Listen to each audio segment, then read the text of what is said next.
तर नमस्कार सर्वांना. घरातली सगळं कामं आवरून मी पिल्लूसोबत अशी मस्ती करत बसलेली बारकीसोबत. तिला भरपूर आवडत होती.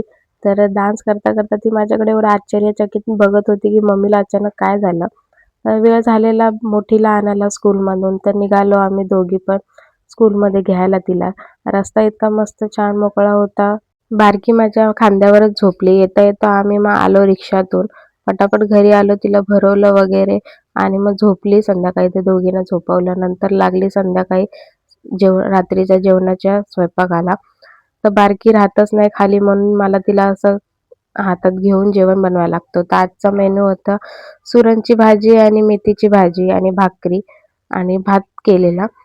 तर नंतर मी हे असं खिमटी करायला घेतलं बारकीसाठी. नंतर तिला भरवलं वगैरे. म्हणजे खातच नव्हती. तर तिला लाडी-गोडी लावून कसं तरी भरवलं. नंतर मग आम्ही दोघींनी घेतलं जेवायला. तर आजचा मेनू भारीच आहे कारण दोन्ही भाज्या माझ्या आवडतायत. ती का पण स्वतःच्या हाताने जेवत होती. अर्धी भाकरी खायला 1 तास लावते ती. नंतर वेळ होता तर म्हटलं चला शिलाई मशीनवर बसूया. वेळात वेळ काढून मला शिलाई मशीनवर बसायला लागतं. तर पिल्लू रडत होती म्हणून तिला असं खुर्चीच्या पाठी ठेवलं आणि मग माझं काम पण मी करून घेतलं. तर चला बाय, भेटूया नेक्स्ट ब्लॉगला.